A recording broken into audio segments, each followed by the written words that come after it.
Bom dia, galera! Bem-vindos ao Loop Matinal dessa quinta-feira, dia 26 de janeiro, com as notícias mais relevantes sobre o mundo da tecnologia. Quem fala aqui é o Marcos Mendes e hoje no seu Loop Matinal do Loop Infinito eu começo fazendo uma rápida correção de um dado que eu falei ontem sobre os ganhos do Yahoo.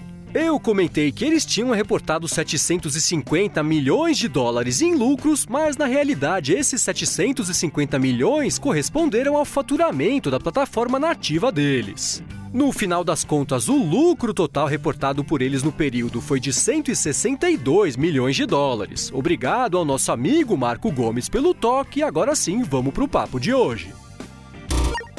Bom, eu vou começar falando sobre o Satya Nadella, CEO da Microsoft, que vai passar a fazer parte do painel de diretores da Starbucks. No anúncio da novidade, a Starbucks disse que o Satya Nadella tem tudo para acrescentar bastante à empresa, já que ele tem muita experiência com operações internacionais e distribuição. Eles disseram ainda que esperam que o Satya Nadella ajude a Starbucks a entender como a tecnologia, de modo geral, vai ser usada no futuro para que a empresa consiga desenvolver novidades e inovações que ajudem a marca a crescer ainda mais daqui para frente. Junto do Satya Nadella, a Starbucks aproveitou para anunciar que a CEO do Sam's Club, que também é vice-presidente executiva do Walmart, e o presidente da Lego também vão passar a fazer parte do painel. E enquanto isso, lá no Facebook, ontem eles anunciaram que desistiram da ideia de mostrar Trending Topics personalizados para a galera. Os Trending Topics do Facebook têm sido uma fonte constante de dor de cabeça para a companhia desde que eles demitiram a equipe de seres humanos que cuidava daquela área para deixar o recurso na mão da inteligência artificial. De lá para cá, os Trending Topics perderam bastante a utilidade e a relevância, mostrando assuntos nada a ver ou exibindo notícias falsas como se elas fossem verdadeiras, e por isso o Facebook resolveu mudar a coisa toda. A partir de agora, dentre outras mudanças, os Trending Topics vão passar a mostrar uma lista regional de assuntos relevantes, ou seja, todo mundo que mora na mesma região vai ver o mesmo assunto, o que é muito mais viável do que personalizar uma lista para cada usuário, especialmente levando em conta o fato da inteligência artificial deles ainda não funcionar direito. Ainda sobre o Facebook, ontem eles começaram a testar lá na Irlanda uma coisa chamada Facebook Stories. Já imaginou, né? Igualzinho às histórias do Snapchat que eles já tinham copiado, inclusive no Instagram não faz muito tempo.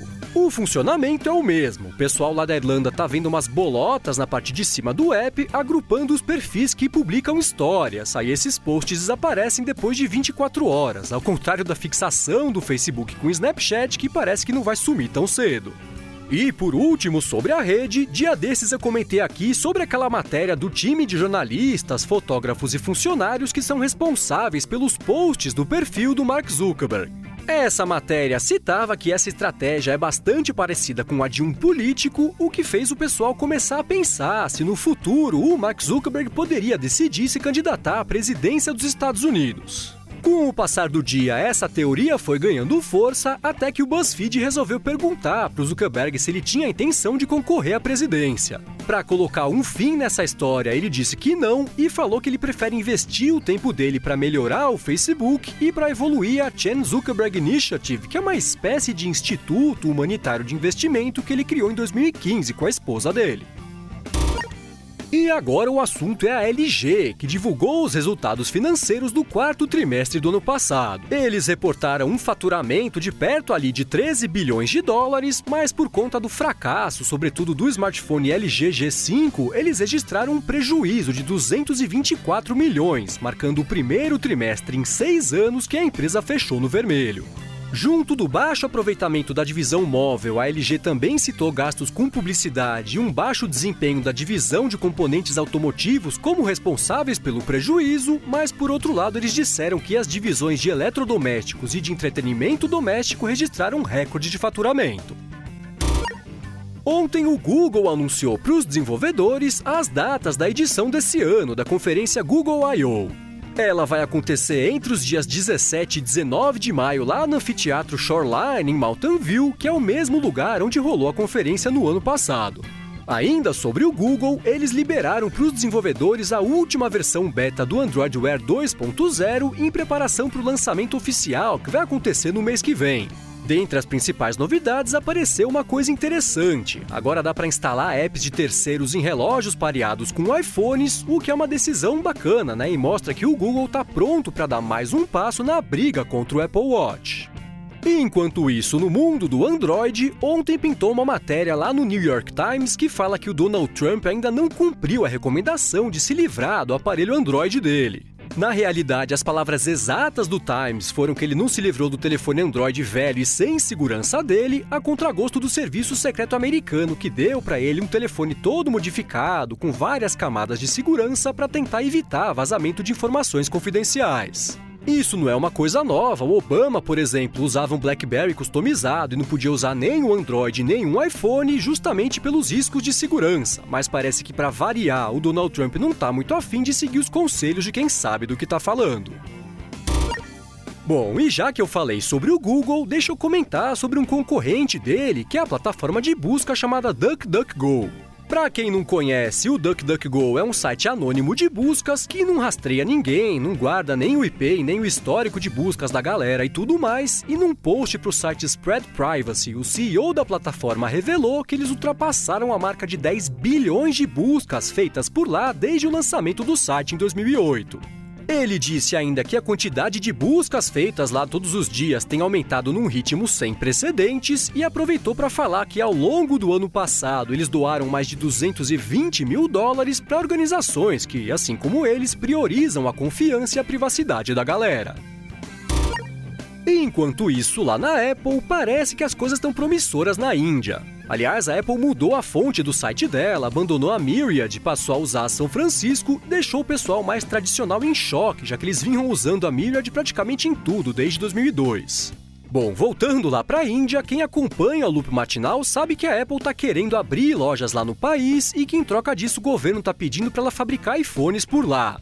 Para variar, né, a Apple pediu uma série de benefícios exclusivos para o governo que quase fez a coisa toda ir por água abaixo, mas parece que hoje o cenário já é bem diferente. Ontem, vários executivos da Apple se reuniram com oficiais do governo indiano para tentar evoluir nas negociações e, segundo o Wall Street Journal, a reunião terminou de uma forma muito positiva, faltando pouco agora para todo mundo fechar negócio. Aliás, ainda sobre isso, pintou nessa semana um rumor de que a Apple não vai trabalhar com a Foxconn para produzir os iPhones por lá, mas sim com a empresa Wistron, mas pelo menos por enquanto isso é só um rumor, não tem nada confirmado. Seguindo com as notícias sobre a Apple, ontem foi lançado o serviço independente Setup, que é tipo uma Netflix de aplicativos e programas para Mac. O Setup custa $10 por mês e chegou disponibilizando coisa de 60 apps no pacote, e eu deixei o link para ele aqui na descrição do episódio e lá no loopmatinal.com, caso você queira dar uma espiada para ver se vale a pena assinar o serviço.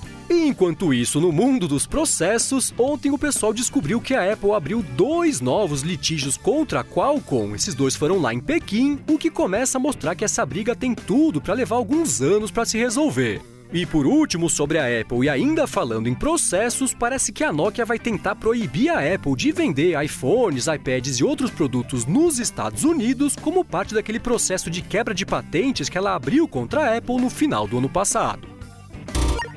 E por último, hoje deixa eu dar uma dica para você que assina a Netflix e é dono de um aparelho Android. Você deve saber que não faz muito tempo a Netflix liberou a possibilidade da galera baixar alguns filmes e séries para poder ver depois, mesmo sem uma conexão com a internet. Então, agora pintou a informação de que ela tá deixando a galera armazenar esses arquivos offline nos cartões microSD de aparelhos Android, dá até para usar mais de um cartão para salvar ainda mais coisas, só que só dá para reproduzir os conteúdos mesmo offline ali no cartão no aparelho onde eles foram baixados. Ainda assim, bem legal.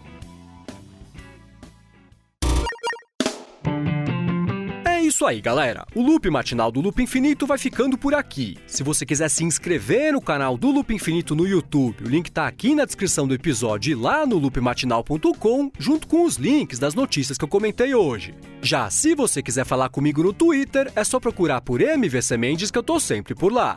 Obrigado pela audiência e eu volto amanhã de manhã. Falou!